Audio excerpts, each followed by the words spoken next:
This is Tech in EdTech. I'm Eric Stano. I'm excited for today's conversation, which will mine the intersection of history, culture, and artificial intelligence. I'm joined today by Jan van der Crabben, the CEO and founder of the World History Foundation. Welcome, Jan. Hi, thank you for having me. It's a pleasure to be here. Well, I'm so pleased to have this conversation with you and for you taking the time. So why don't we begin by talking about you? If you could tell us a little bit about your journey and what led you from a background in journalism and video games, which themselves seem diverse to be occupying the same biography, but what led you from the background in these areas to found the World History Foundation and the Encyclopedia? Yeah, sure. So, as you mentioned, I did study journalism and actually war studies, which is also another interesting topic at university. That was my master's. Um, Fascinating. and my master's degree was actually about war in virtual worlds, as in massively multiplayer online games at the time. This is a long time ago, so that was all new at the time. Right, Um, right. and so it was an interesting master's thesis. I had also dabbled in sort of video games, modifications, and so on during my university years. I was involved in the testing of some games, particularly the Civilization franchise, with the developers of that game, due to that work. And so after my master's thesis, I actually wanted to do a PhD. I had started a PhD that was about, again, online gaming culture and things like that. I wasn't quite sure exactly what it was going to be. I did write some proposal, but I don't remember what it was. Because I didn't finish the PhD, right? So I thought, okay, maybe I should get a job. And and I applied for a few jobs in game design specifically, and I got a job with that background with the Creative Assembly, part of Sega, who make the Total War series of historical strategy games. I see. And so yeah, I worked on that for several years and made, well, I had a long career in game design actually, but um, that's not the topic of this conversation. But during that career, especially when I started, so that was in like 2006 to 2009, that period, I did a lot of historical research, because the games that we made were supposed to be historically accurate. Right. And what I found is that there was essentially something missing on the internet. There was something missing that was free, that was reliable, and that was sort of aimed at the general public. So, of course, we already had Wikipedia at the time, which is Right. fantastic, but not always 100% reliable. It's gotten a lot better. Certainly. Then, we had something like Britannica, for example, which is a Mhm. fantastic publication, but it's not free. Right. And then we had academic websites and journals, which were either, not really aimed at the general public, hard to understand, very dry and in depth, or Right. extremely expensively hidden behind paywalls that only institutions could afford, or both, in fact. Right. Um, Right. and so it's within this triangle that I situated World History Encyclopedia, which was just a hobby project to start with. I wanted to improve my programming, get back into web design, which I did when I was younger. And so I started just programming this website sort of for fun on my commuter train journey on a little netbook. And I launched it in 2009. Back then it was called Ancient History Encyclopedia, which was just initially a little hobby project. Very nice. Very nice. And I can now see the through line a little bit more. These weren't ahistorical shoot 'em up games that you were working on, but ones that were deeply rooted in history. So I kind of get a sense of your journey now. And you've begun to unpack this a little bit, but I'd love to understand. I know you were trying to sort of combat is not the word I'm looking for, but create a space where it was free, it was it wasn't dry, it was available and consolidating history for interested users, students, etc. But tell me, go a little bit deeper if you could into the problems you were trying to solve by digitizing history and cultural knowledge. Yeah. I mean, so I think the primary problem that I was trying to address was access. Sure. Like I mentioned, to me, there's this idea of open access, particularly in academic publishing. And that's all about, the content being available for free. But I think that that's only like the first step, really. If something wants to be accessible, it needs to be also easy to read. It needs to be interesting to read, and it needs to be well presented. So that's where World History Encyclopedia essentially, that's where my journalistic background came in as well, right? Because I was obviously the first editor and also writer of World History Encyclopedia, even though the writing was not my thing. So the idea was really to say, well, this needs to be a publication that sort of highlights the interest of history, that makes it engaging and not dry and boring and just dates and facts. In fact, I like to always say that story is the key part of the word history. Um, and so that's kind of the motto that guides all the articles that we publish on the website. And then also another thing that I was looking at, particularly at the time, was this idea that history is actually not like a linear timeline or progression as we often look at it when we study it in school, but it's actually a web that spans both space and time. And one of the things that really made me think about that was this idea that, well, when we're in school, we learn about, well, you in the United States probably at first learn about the Louisiana Purchase. You're right, where the United States bought so much land from France, which is fantastic, obviously, for the United States. Um, and then maybe you learn separately about Napoleon conquering Europe. Great stuff as well. Maybe not so much. Who knows? Depends on your perspective.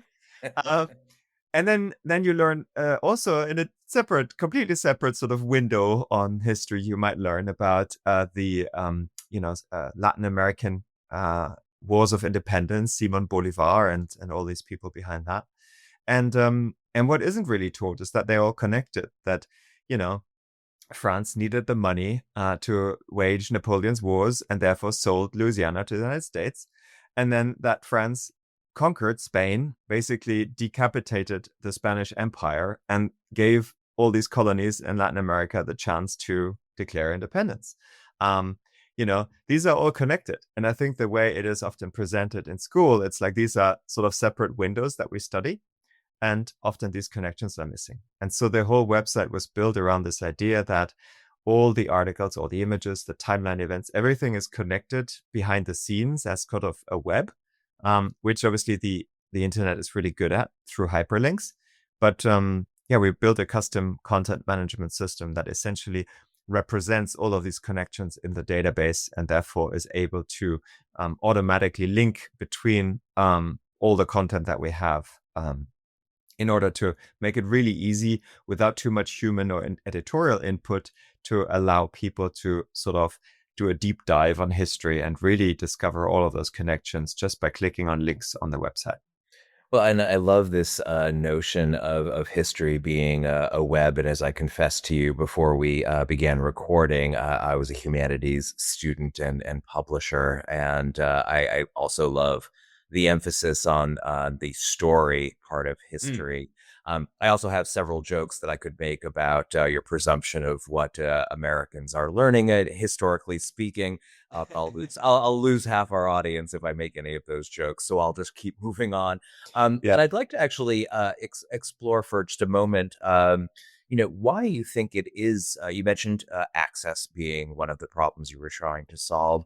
Why do you think it's important for students or for citizens of the world to have access to history? Why is that something that animates you? Well, I mean, I think history has sort of a bad name in education. Maybe also because of how it has traditionally been taught. A lot of people think, or a lot of students in particular, I think that it's kind of boring. You have to learn all these dates and it's, dry. And it doesn't have to be. But I think the key, if history is taught well, meaning not as a series of dates, but rather as something where we critically examine the past and try to understand what happened and why it happened and why people made choices, because in the end, history is about people, right? Um, it is among all the scholarly disciplines that we cover in school, it is uniquely positioned to teach critical thinking, to teach students on how to examine sources, to understand, you know, who is presenting us this information that we have from history. What were they trying to achieve? Why did they say what they said, or why did they write what they wrote, which may or may not be true, And I think particularly in an era right now where we have social media, we have fake news, we have misinformation and propaganda, and it's getting harder and harder to tell, what is true. There's a trust is breaking down between sort of the users of the internet and traditionally trusted institutions like newspapers and so on. I think I read the other day that I think 30% of US people under 30 get their news primarily through Instagram and TikTok, for example, I So think that that percentage may in fact be small. Right. I think it may be a great deal larger as a percentage of who's actually consuming their yeah. primary news from there. Yeah, but I agree with you. And on the one hand, obviously, it's great that we have access to all these different perspectives. But on the other hand, I think what it means is we need to be so much better at detecting what is true and what isn't. Why is this person saying what they are saying? What are their motivations? And do I think this is true or not? Essentially, understanding the trustworthiness of sources. That is something that we need so much more than ever. And history is a discipline that sort of Much. teaches us that. And so in order to have a functioning democracy in which citizens can participate in an informed manner and a responsible manner, requires the understanding of, what can I trust and what can I not trust. And so history actually, if you want to, put that together, you can say history is actually, or the study of history is actually something that teaches us of how to be democratic participants in society, right? And it's therefore actually, important to preserve and strengthen democracy. And I think, if you think about authoritarian countries, there's a good reason why they tend to very strictly control what the history books can say and cannot say. That's right. There's a good reason for that. And I think there's a big debate about that, in particularly in the United States, which is one of our biggest markets in terms of readers. There's a big debate about that in the United States at the moment as well, from both sides of the political spectrum, which I think is a really important debate to have, right? Right. And in fact, I find myself along those lines, and I love everything that you've just said. I find myself, in fact, adding a nuance when I'm talking about critical thinking and, having this appropriate level of skepticism when you're greeted by any story or any source. I actually find myself saying historical thinking Yeah. and putting that forward because I think it sort of deepens the import of what people really need to do when they're consuming any information in the world we operate within. And it makes history so relevant to just the practice of moving through the world today. Yeah, So 100%. so so I love that. So given the work that you're doing and your organization is doing, tell me a little bit about what it means from your vantage point to digitize something as deeply human as history. Right. Well, I mean, so first of all, you know, as I mentioned, this was a hobby project, and I had started, and I primarily programmed the website, and then started writing some of these articles, and I quickly realized that a few things. I realized, first of all, I realized that there was a ton of work, and that there's no way I could get this done. Second, that I didn't enjoy writing those articles very much. Third, that I wasn't very good at it, and fourth, that I really needed some help. So just after I launched, my grandmother had unfortunately passed away, so I inherited some money, and I actually took some of that money and paid for the first 100 contributions to the encyclopedia. So I contacted various history writers that I had found online who did good writing, and some of these decided to stay on. So unpaid afterwards. So I think really what it means is, for us, it is a passion, right? So everybody who works at World History Encyclopedia has done this on a volunteer basis to start with. We basically don't employ people outright. For example, I worked on this for 10 years, sort of in the evenings and for fun, before I quit my job in games and then became a full-time employee. I wasn't the first.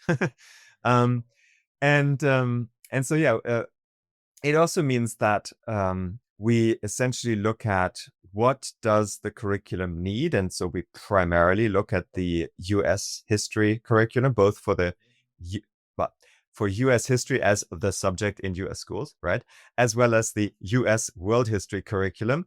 But we also look at, other curricula in the world, United Kingdom, Canada, Australia. And now that we're in other languages, we also look at the curricula in France, Spain, and Mexico. And so we take all of this and we create this editorial plan of what is needed. What do people need to know?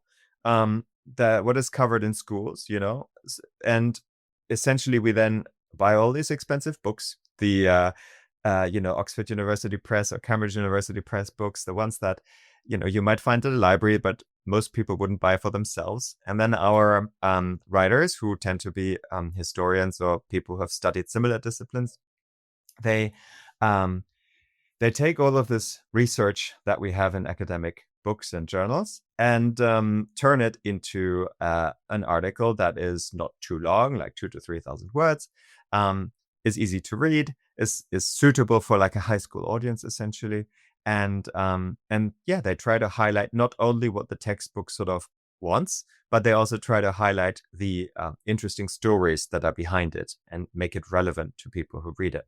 So that's essentially sort of the work we do. And then our editors, they fact check everything. They make sure that all of the articles are properly referenced, that they the facts in there are correct, that they're coherent with the rest of the encyclopedia as well.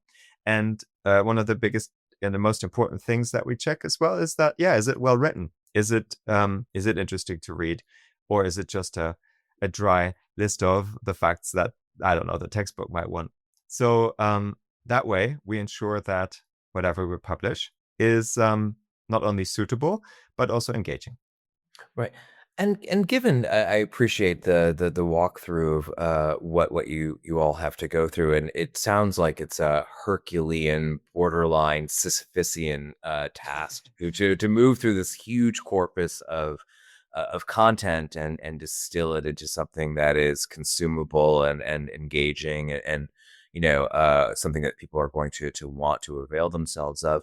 Given all those efforts, what sort of guardrails? How do you go about preserving things like nuance and authenticity in a process like that? And how do you evade the risk of losing some of that?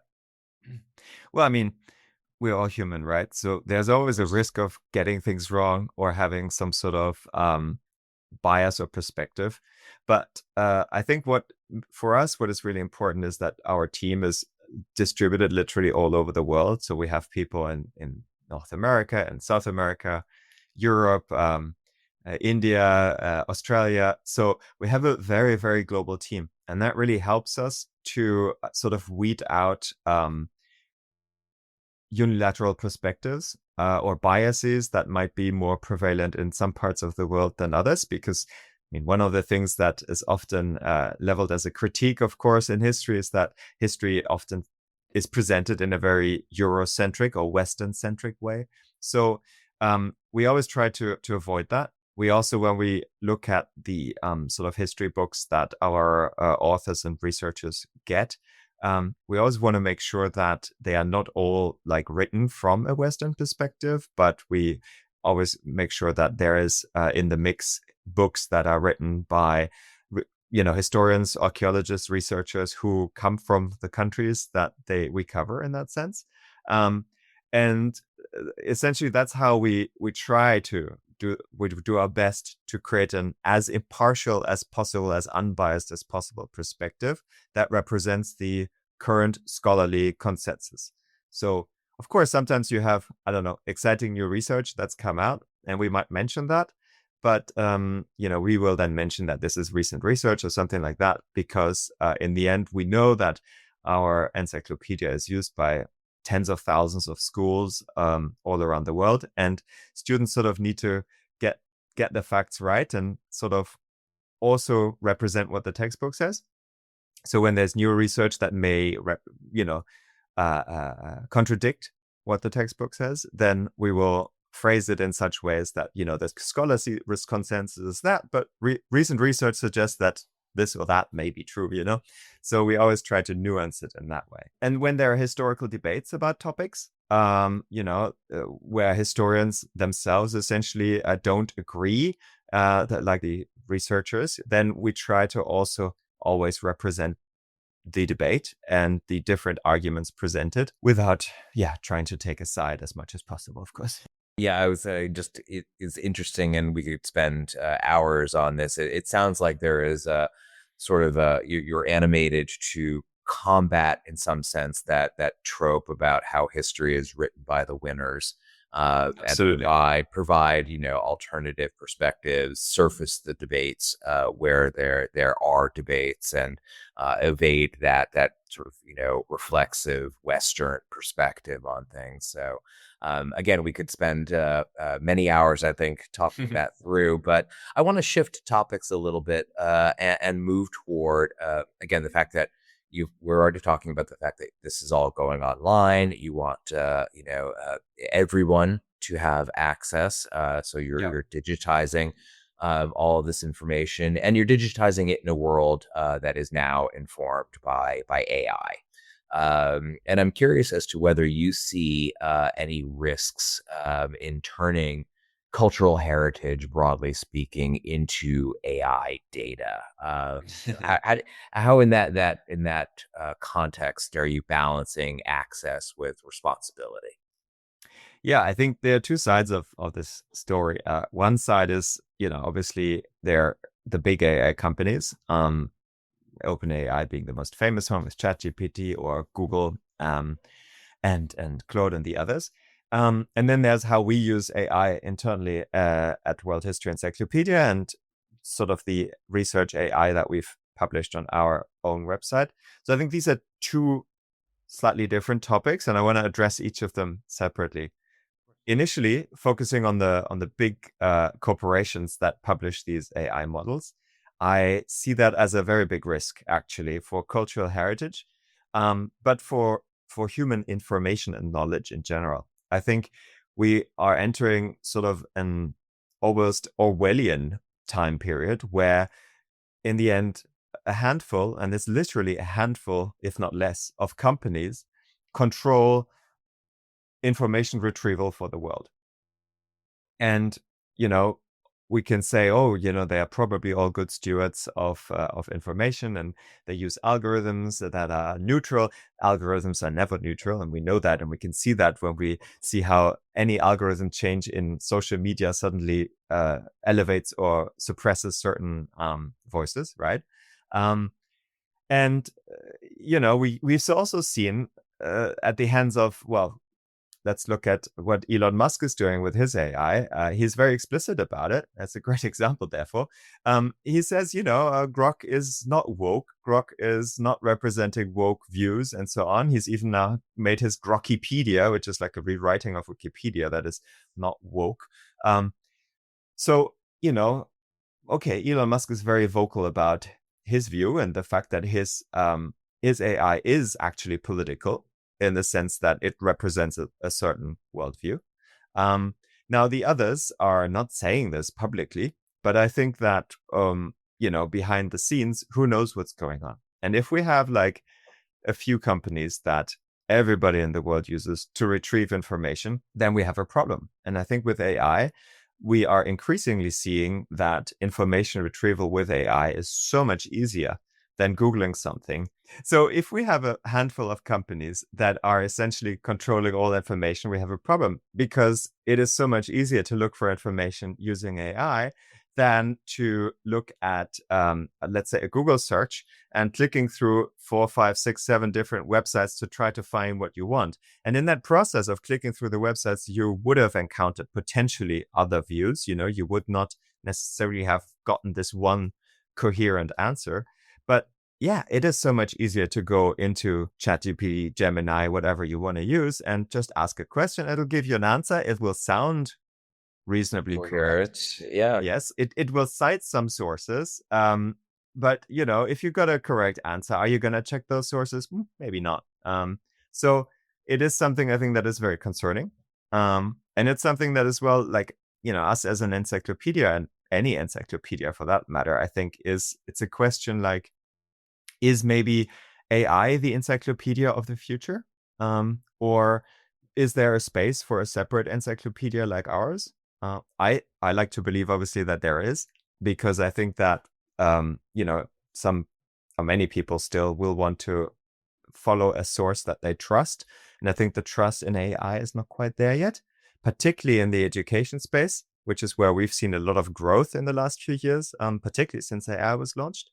Um, but yeah, I think there is a certain risk there with AI and how it's being used and how it is literally transforming the human information and knowledge landscape.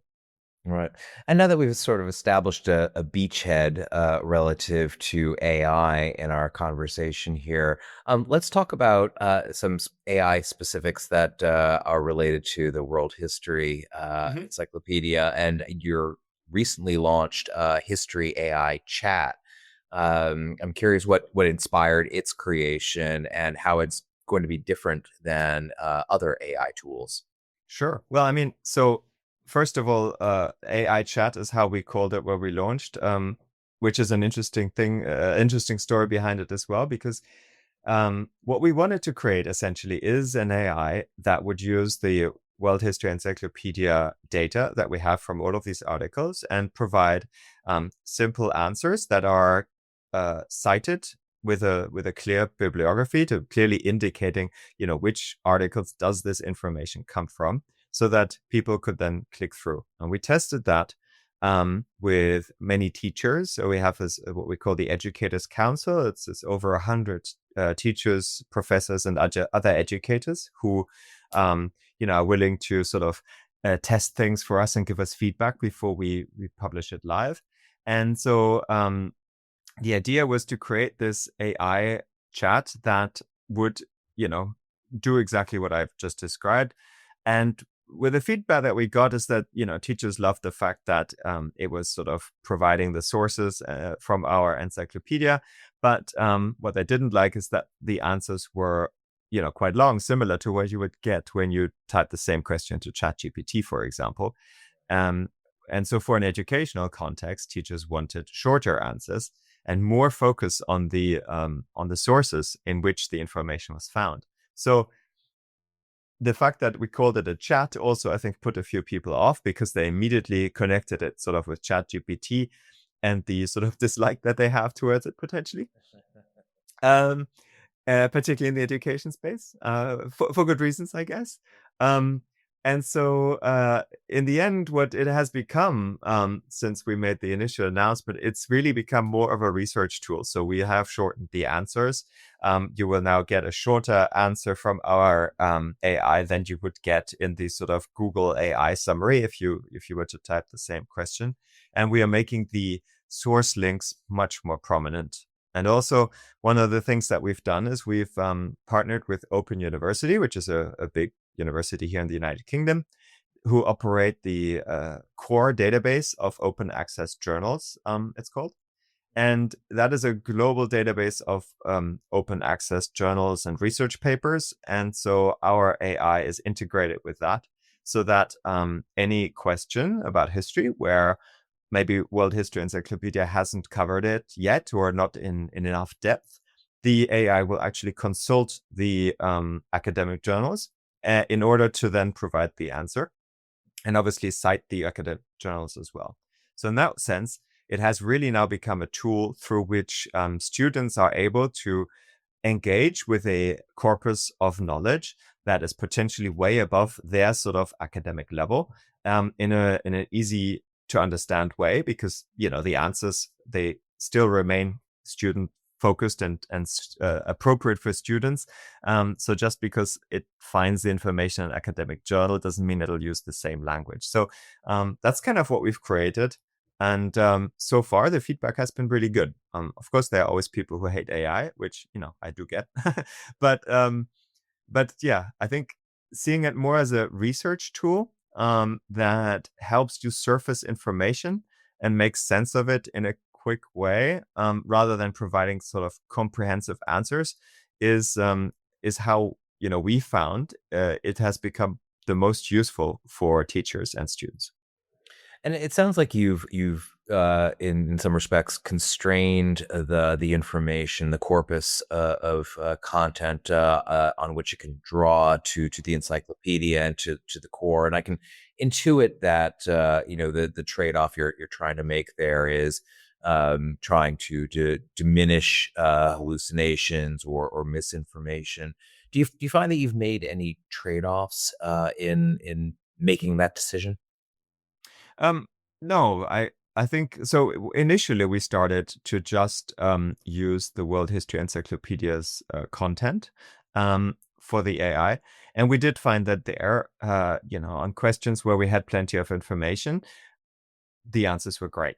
However, once we asked it questions where we had little information or none, we ended up in sort of hallucinatory territory. And that's why we then looked at other sources. We're like, okay, so we need to find something that is comprehensive enough that it'll be able to answer any question about history, whether we've written about it or not.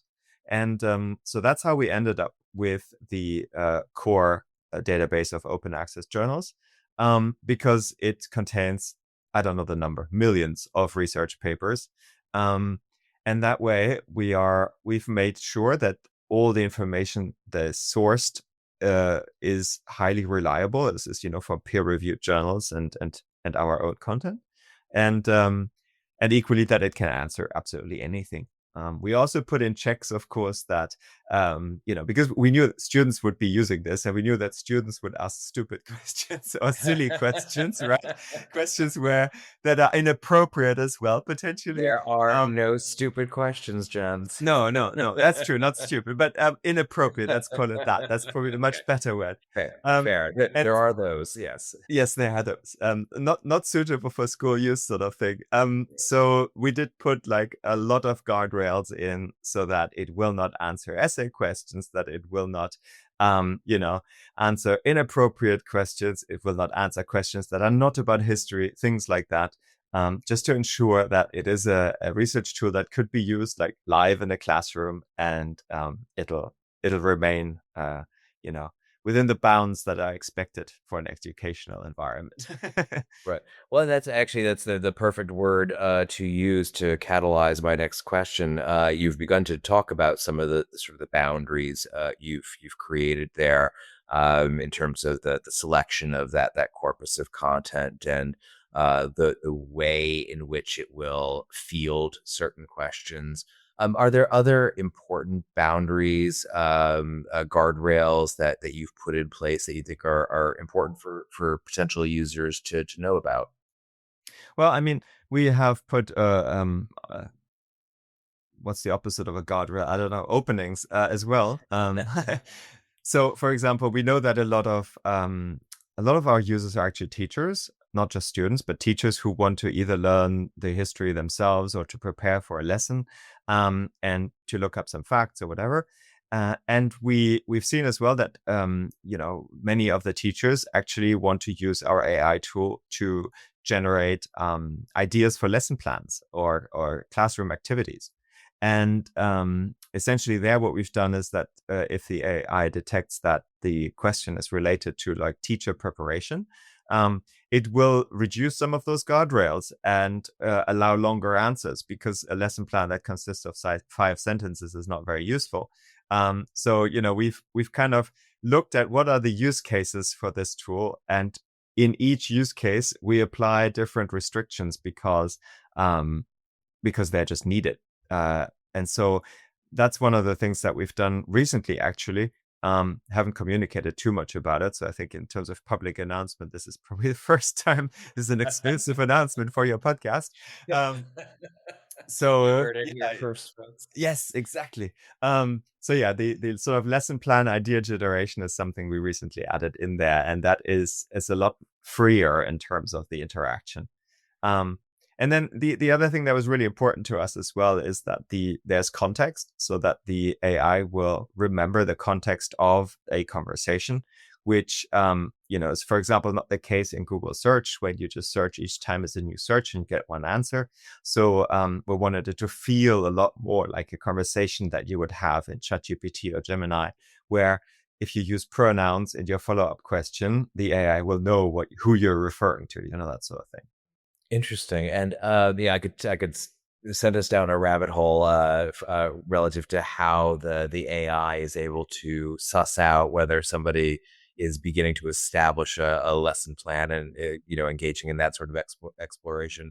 But instead, I will take us down a different path. Because if you were talking a bit about teachers and your board of advisors. I forget the exact term you used. But you're also now beginning to talk about how teachers are using Mm-hmm. the chat. Say a little bit more, if you could, about the collaboration with teachers and the design with teachers involved in that effort. How did you find the collaboration with teachers really shaped your final? Well, massively. It's due to the feedback that we received from teachers, both before we launched and after we launched, that we really were able to fine tune the AI research assistant in order to provide exactly what is needed. You know, of course, a lot of us at World History Encyclopedia, not me, but some others have teaching experience and have taught in the classroom, either in schools or at university. But this is evolving all the time, and especially now with AI, we know for sure that education is changing dramatically, and it's all over the news as well, right? So we thought, okay, let's make sure that when we do this, we do it right and we provide teachers with what they need. And so before we even started the development, we assembled this educators council.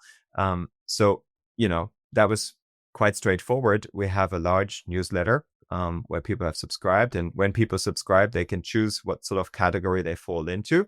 And so we know who are teachers. So we emailed the teachers and we'll say, hey, we're doing this thing. We're building this council. Do you want to join? And yeah, and as I said, I think around 150 or so joined. And then we basically provided them with each version that we built and sent out a link, said, hey, this is what it can do. You could try these things. Here's a survey afterwards. Could you please fill it in? And that informed very strongly, especially these guardrails that we then put in, because teachers knew what kind of questions the students would ask, and that's how we then found certain weaknesses that we had to polish out before we went live. I think the whole process before going live with it was over half a year. So we had it sort of into testing phase, in a private testing phase for almost 6 months before we actually put it out on the internet, because we wanted to make sure that it's not like a flop, that it is actually working well, and not making teachers' lives actually harder by giving students more opportunities to cheat or something like that. Well, that's actually, in fact, that leads precisely to my next question. Shifting from teachers to students, who is all the folks that teachers and you and I are ultimately really serving. Mm. What specific product choices in World History Encyclopedia and the chat encourage questioning and exploration on the part of students, and maybe even discourage, or at least maybe blunt, sort of write my homework, quote unquote, behavior? um, well, I mean, so the sort of the exploration and questioning is in the AI chat primarily done through two ways. So first of all, when the AI research assistant chat, we need to find a better name for this. When it gives an answer, it in the answer, just like in our articles, we interlink automatically to the articles directly in the answer. Then underneath is basically a list of the citations of which articles were cited, both on our website and in external academic journals. And then underneath, it also, this is AI generated, it will provide a list of like 3 to 5 further questions that basically the user can just click on and it'll ask that question. And then that way they can sort of go down that question rabbit hole as well. So that's essentially how we want to ensure that inside this AI tool, we have, something that essentially creates a dialogue, a learning dialogue that is more than just give me the answer, but it's like, here's a really short answer. You can read more about it here, or you can ask me another question. Because once a student starts engaging, it's no longer a passive exercise. Because if you want to ask a follow-up question, you need to think about it, right? You need to actually absorb the information that has been given to you, and it's not just regurgitating after all. So yeah, that's how we've made sure that whatever the students do with this AI tool, they are encouraged to continue asking questions. Of course, if you want to know the dates that something happened, the AI is going to give you the answer. You're probably not going to need to ask a follow-up question. But then the same thing happens if you type it into Google. Google is going to give you the answer, right? Right, So, of course. yeah. All right. Well, let's shift topics a little bit, although still staying, in the realm of student consumption. I want to talk a little bit about ethics, privacy, and academic integrity, specifically. So what topics are contested? How does your AI present multiple perspectives without a false balance, and how are editorial biases audited? We talked a little bit about that, but I'd love to go a little bit deeper if we could. Sure. So, I mean, in terms of the AI, how it presents historical debates, unfortunately, AI being AI, Mhm. it may give a different answer each time you ask it, and Right. it may be more balanced one time, a bit less balanced another time. An Um, unreliable narrator, as it were. Yes, exactly. It's not always the same, right? Right. So what we've obviously done is that the sources that it consults will have, at least they will be as balanced as possible, and in aggregate should represent the scholarly consensus as well as new research. So the AI tends to provide answers that are including both the scholarly consensus as well as any new research data that has come out in academic papers. It doesn't, of course, always perform perfectly because it is, after all, an AI. I always like to say AI is a little bit like an intern that you give a job to. You're still going to have to check what they do afterwards, Don't take it Right. at face value. It's like your research assistant. It's not doing their research for you, right? Right. So Precisely. so I think in that sense, that's there. And obviously in the way we've instructed the AI, we have told it to, try to be as, following the scholarly consensus as possible, while also highlighting debates and new research. Now, it's AI. It sort of still does a little bit what it wants, but it tends to follow those instructions. I think in terms of the perspectives, that's one of the reasons why we chose Open University's core index of open access Right. journals, because Right. that database is a truly global database of open access journals. So you will find journals from all over the world in there. Again, trying to avoid this overly Western bias. Of course, it is true that there are more journals in the West that are published on a regular basis than there might be, Yeah. say, in Asia or on the Southern Hemisphere. Yeah. Um, but these global perspectives are still part of that corpus of information, and so that way we hope that it generally will represent a more global view on things than, say, a very Eurocentric or American-centric view. Oh, and in terms of the editorial biases, so obviously, this is a database of academic journals, so this is not something we control. But when it comes to our own website and the content we use there, which obviously the AI does treat with some priority if it has relevant information on our website, our editorial team, well, as I said, everything is checked by at least one, if not two editors. So whenever there are questions, we will consult with our global team.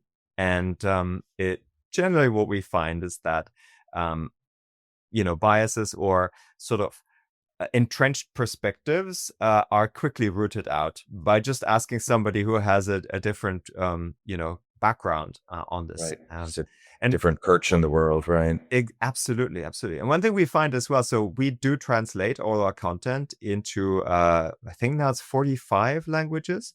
So not everything is translated into 45 languages at the same time, of course, but we have this huge group of translators who are mostly volunteers, who translate into, their respective languages.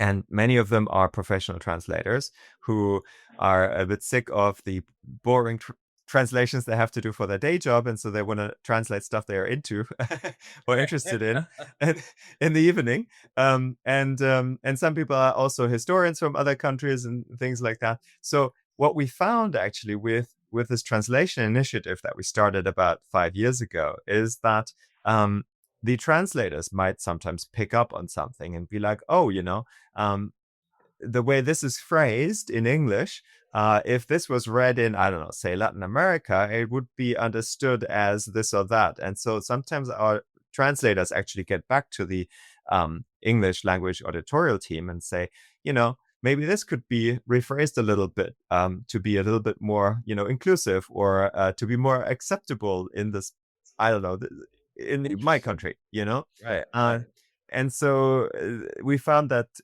even though, of course, we do our best to make the English original articles, because we always publish in English first, that these are as unbiased as possible.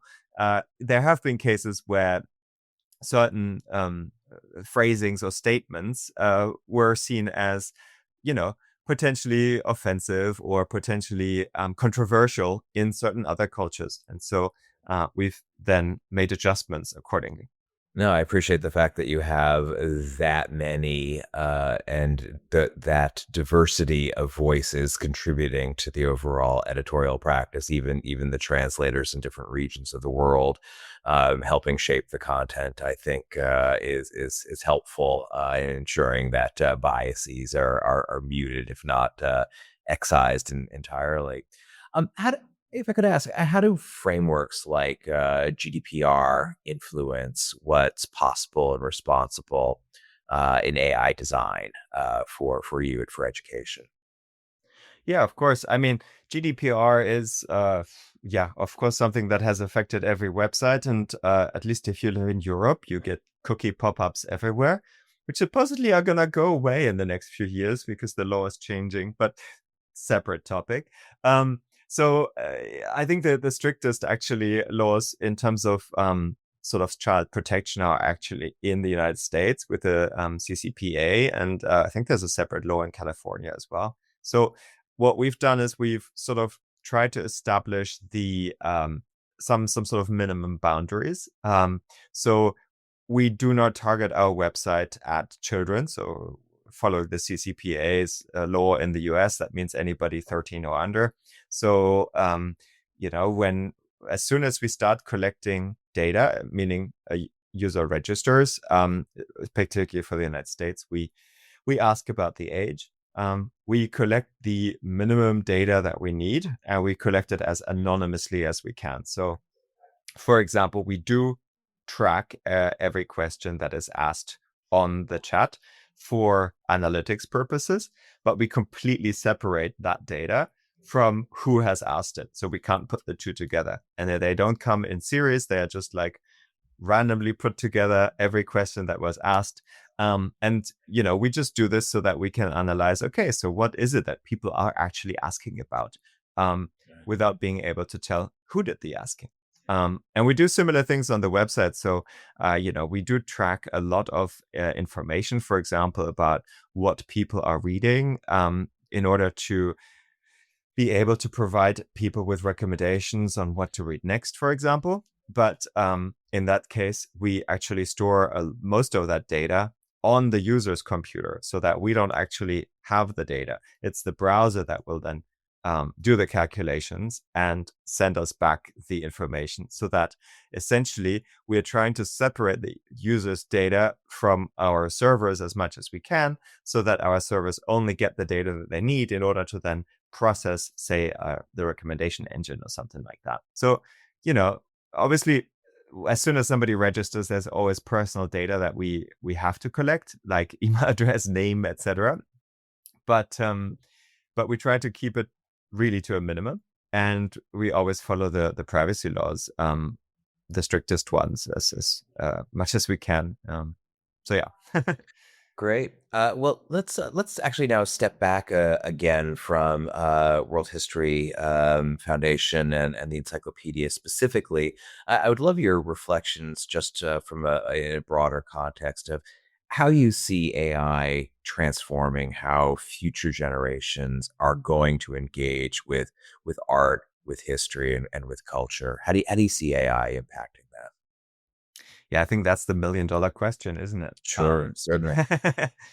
I can see a few possibilities of a few possible roads here. So, I mean, there's a one of them is kind of this dark dystopian future that, I like to think in a way that if you think about cyberpunk, we're kind of living it now with a few mega corporations essentially controlling the world's flow of information and knowledge transfer and all of those things, what we just talked about before.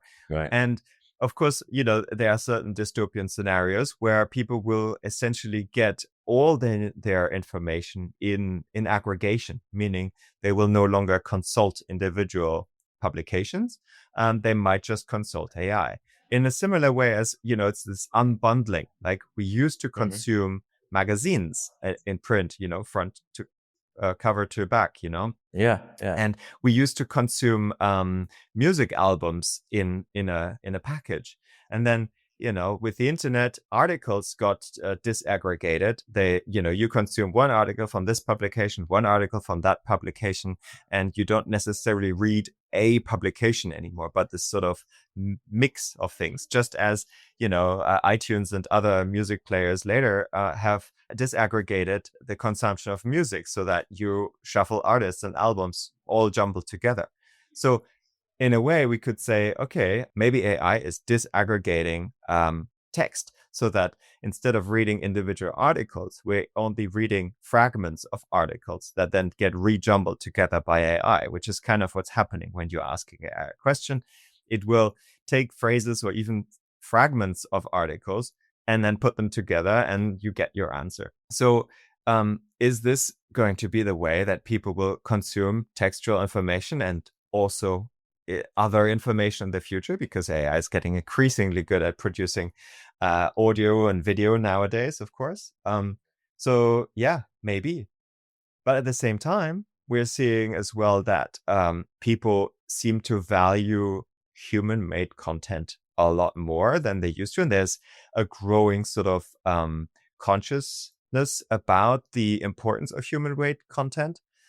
We see it a lot now on social media, where a lot of AI slop is sort of entering the social media feeds, and particularly the younger generation, so like Gen Z and Gen Alpha, seem to have a somewhat allergic reaction to AI slop. Right. So I really have a hope that more and more people will be wanting to see, well, human made content, and they will be seeking it out, because yeah, more and more content on the internet is being created by AI in all media, text, audio. I mean, podcasts as well. Like our conversation here now has AI competition, right? Of course. So video, all of it. So I think that there will be a place for both in a way. There's a reason why certain content will be made by AI, but there will always be other content that will be made by humans. So I hope that this is going to be the case, and that the sort of cyberpunk dystopian future is not where we're headed. But I'm not sure.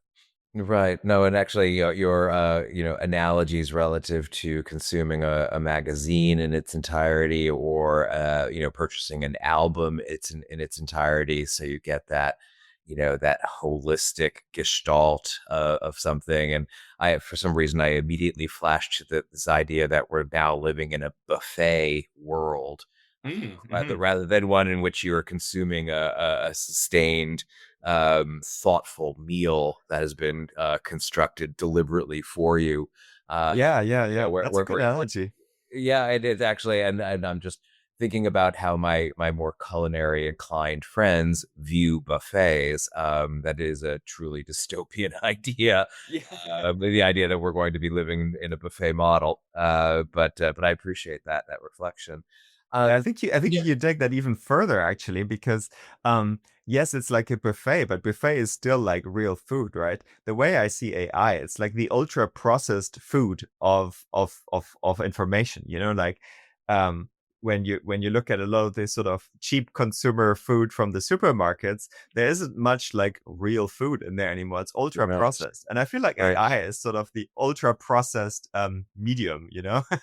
Absolutely, and I'm sure we could torture the analogy further and connecting it to the obesity epidemic in the world. Ooh, it's a good one. Yeah. Yeah, but rather than do that, what I'd like to do is actually conclude by asking you, if you could leave our listeners with one call to action.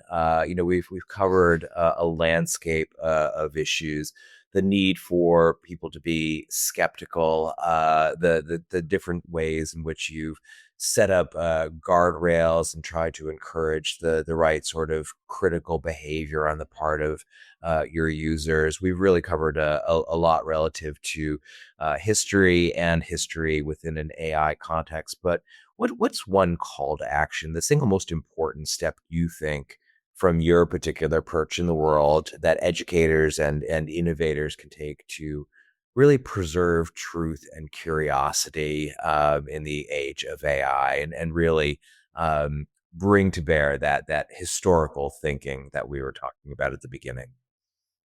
I think the for me the most important call to action for everybody really, whether it's educators, you know, parents, general public, politicians, is to recognize that we're at an inflection point right now in the history of the internet, in the history of publishing as well.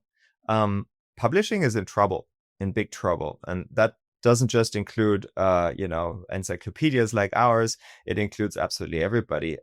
There is, particularly now with AI, we've been seeing this over the last few years. That well, since the launch of ChatGPT, and particularly since the launch of Google's AI answers, that more and more people decide to quickly look up information and just rely on the answer that AI gives them instead of seeking out sources that they trust, that they have built some sort of relationship with, whether that is, you know, that they consult it frequently, or that they, I don't know, subscribe if it's a newspaper or something like that, you know, or a magazine. Um, Basically, the more we collectively as humans rely on AI to provide us with the information that we want to get quickly and easily, um, the less money publishers, be they non-profits like us, or be they, you know, I don't know, the New York Times, or book publishers, or whoever, the less money publishers will make, the less viable publishing is as a sort of a business model, as a career, as a writer or researcher, and the harder we will find it in future to create, publish, and disseminate trustworthy information. Because if basically AI gobbles up everything, if it gobbles up the entire consumption of information, that's the sort of dystopian future I was talking about, then um, why would anybody publish any publication anymore? So I think if we want to preserve a future, and this is where a future of you know, trustworthy information, where we are not just fed the information by 5 companies in the world, who may or may not have certain agendas. If we want to, you know, remain informed citizenship, informed public, we need to go directly to the sources that we think are trustworthy. We need to support them and not just rely on AI. Yes, AI is very easy. I do it too. You know, I want to look up a little quick fact. AI gives me a quick answer. I'm satisfied with it. But I think as soon as we want to go a little deeper, we need to remember that AI is just scratching the surface. And that's something that, if the next generations, the younger generations learn this, whether through experience or by what the teachers tell them or what they otherwise get imparted in school or from their parents, I think the reliance on human-made, fact-checked information is something that we mustn't lose. I 100% agree. As I've confessed, I was not only a humanities student, but a humanities publisher. So everything you've just said resonates with me. And I look forward to a future when we can enjoy a thoughtfully, you know, cooked meal rather than just be subject to the whims of a buffet. But I really appreciate all of your reflections. Again, it's an area that interests me personally. So I want to thank you, Jan, for spending some time with me today. And I want to thank our listeners for tuning in. This has been Tech in Ed Tech. I'm Eric Stano. Thank you for listening. Well, thank you.